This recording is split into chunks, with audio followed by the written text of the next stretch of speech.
Salut tout le monde, je m'appelle Mickaël. Aujourd'hui on se retrouve pour une nouvelle vidéo. Je voulais essayer de répondre à une question qui m'a été posée tout au long de l'année sur les réseaux sociaux type Facebook et Instagram. Comment j'utilisais ma GoPro en moto, de quelle manière je la fixais sur ma moto et surtout quel réglage j'associais à chaque point de fixation.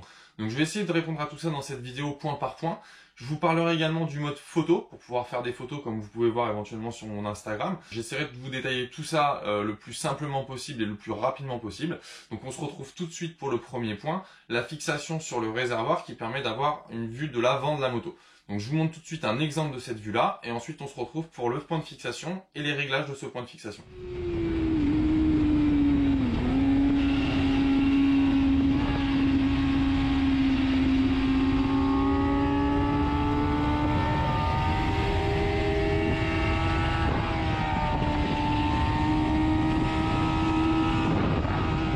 Voilà, alors maintenant que vous avez vu ce court extrait en vidéo, je vais vous montrer de quelle manière je la fixe. Alors c'est très simple, il n'y a rien d'extraordinaire là-dedans. C'est un patch autocollant qui est collé simplement sur le réservoir avec une fixation à vis GoPro classique qui permet ensuite dans le cadre, donc dans le frame de la GoPro, de venir la positionner pour pouvoir filmer vers l'avant. Alors cette vue-là, elle n'est pas autorisée partout et avec toutes les organisations de roulage. Pourquoi? Parce que si jamais vous venez à chuter ou à freiner fort, votre tête peut venir taper et ça peut être dangereux. Donc c'est pas forcément conseillé de la mettre là. Je veux dire, ça peut être sympa de le faire pour avoir un plan dans votre vidéo de ce point de fixation là. Mais très honnêtement, je vous conseille pas trop de la mettre ici parce que déjà d'une c'est dangereux et de deux surtout ça vous gêne quand vous allez avoir la tête dans la bulle. Vous avez tendance à avoir la caméra qui vient taper sur la mentonnière du casque et c'est franchement pas agréable. Donc voilà, à utiliser avec parcimonie on va dire.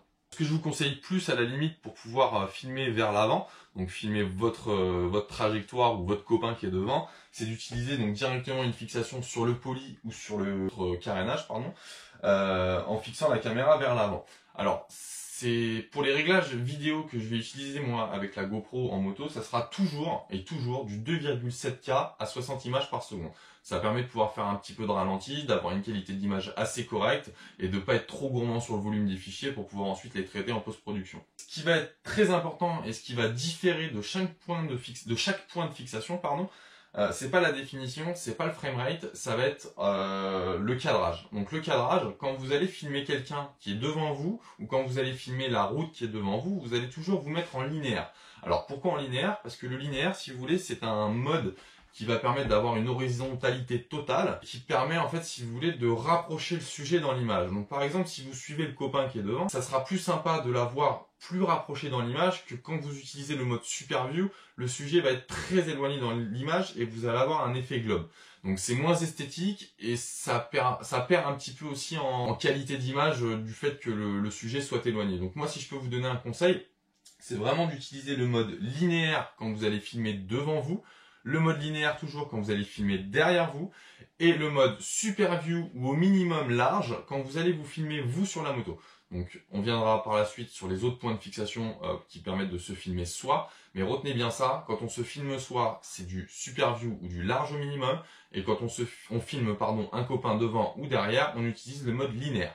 Voilà, toutes les fixations que j'utilise sur la moto sont en général sécurisées, toujours avec un fil de fer et une attache de cosse à batterie qui permet de pouvoir venir se glisser dans la vis de la GoPro et d'éviter en cas de décrochage de la GoPro sur le circuit que le gars derrière se prenne la GoPro dans la tête. Je pense qu'une GoPro à 200 km/h ça doit soigner, donc vaut mieux limiter ça et éviter que ça arrive, puisque je pense que si ça continue d'arriver, bientôt on nous interdira d'utiliser des GoPros sur le circuit et c'est pas le but.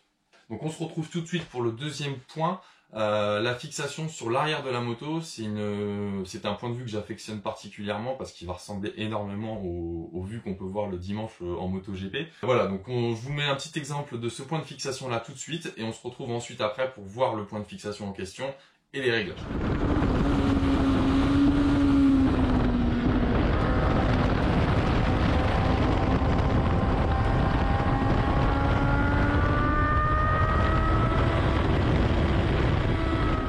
La fixation de la GoPro sur le poly arrière qui permet d'avoir une vue, donc un peu comme en MotoGP comme je disais tout à l'heure, de l'arrière du pilote et qui permet d'avoir un effet d'inclinaison assez impressionnant quand vous allez rentrer dans les chicanes en courbe et qui est plutôt immersif je trouve. Donc voilà.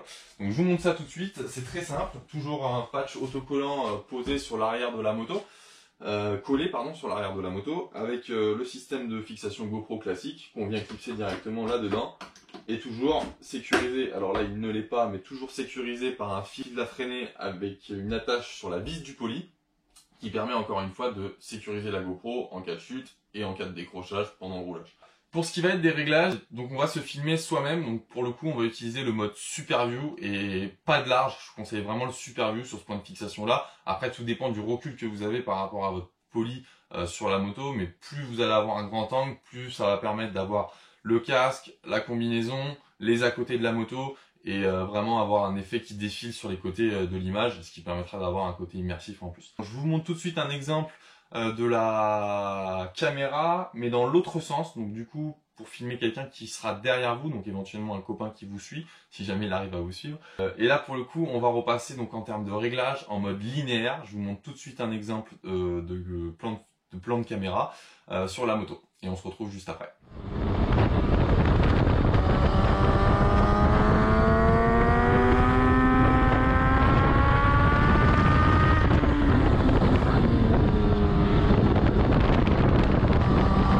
Voilà, donc ouais, c'est plutôt valorisant si vous pour les copains, surtout si vous arrivez à sortir des images d'eux comme ça, je vous garantis qu'ils seront assez contents.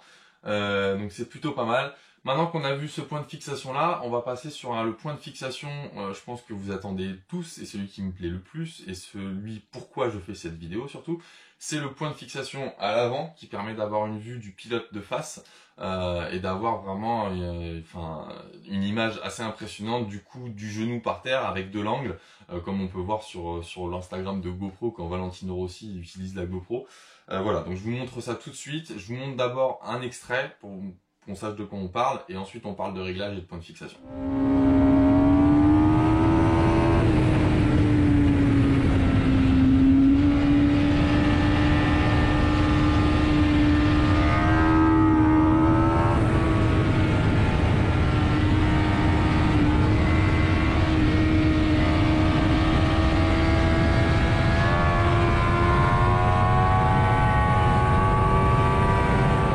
C'est effectivement plutôt cool comme plan. Pour la fixation, j'utilise la même fixation que quand je filme vers l'avant. Donc avec la fixation à vis GoPro, le câble de sécurisation toujours, et cette fois-ci la caméra donc dans ce sens-là.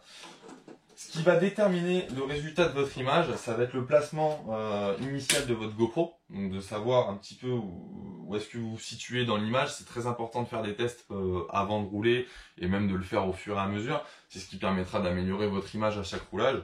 Ce qui va être très important, c'est d'avoir en compte donc la poignée, le levier de frein, la main du pilote, et de jauger un petit peu dans votre cadrage quand la moto va pencher, de voir en même temps la route, les trois éléments que je viens de citer là, et le casque du pilote. C'est très important, et c'est ce qui permettra d'avoir une image vraiment ultra immersive et qui devrait impressionner vos spectateurs. Donc c'est à la fois simple et compliqué, il faut faire des tests, et ça viendra avec le temps. Enfin, c'est vraiment pour moi le point de fixation le plus intéressant et le plus pertinent aussi en photo.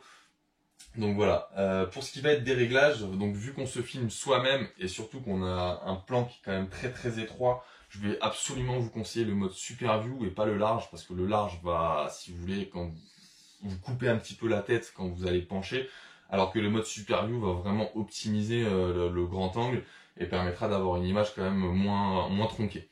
Si vous avez des questions de toute façon par rapport au réglage vidéo que je n'aurais pas éventuellement cité dans cette vidéo, n'hésitez pas à me les poser en commentaire, j'y répondrai avec plaisir. Donc on arrive sur la fin de cette vidéo, j'espère que ça vous aura plu. Je vais vous récapituler donc les réglages caméra pour l'utilisation de la GoPro sur une moto, sur circuit notamment. Donc quand on va se filmer soi-même, on va utiliser le mode Super View en 2,7K 60 images par seconde. Et quand on va filmer devant ou derrière ou les copains, on va utiliser toujours le 2,7K en 60 images par seconde. Par contre, on va passer en mode linéaire sur le champ de vision qui va permettre encore une fois de rapprocher le sujet et d'avoir une image plus intéressante. Pour le mode ProTune en vidéo, je l'active. Je vais surtout modifier donc la plage ISO. Donc les ISO vont être bloqués à 100 et 400 ISO.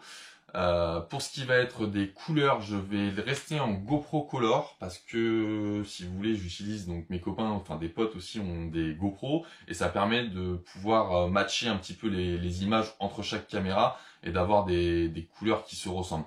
Alors certains diront d'utiliser plat, mais par contre si vous faites pas de retouche colorimétrique derrière, vous allez avoir une image totalement plate et c'est franchement pas joli. Voilà, donc moi je vous conseille le mode GoPro Color. Pour ce qui est des réglages, après je mets donc la netteté de la caméra en moyen. Ça permet de moins faire travailler le processeur et de toute façon on peut la rajouter par la suite en post-production, pardon. Et ça fait moins chauffer votre caméra surtout. Et pour ce qui va être de la composition d'exposition, j'ai tendance à mettre moins 0,5 parce que souvent sur circuit, des fois on se retrouve face au soleil, derrière le soleil, donc c'est un peu aléatoire en termes d'éclairage sur l'image, donc ça permet de pouvoir un petit peu surexposer ou sous-exposer.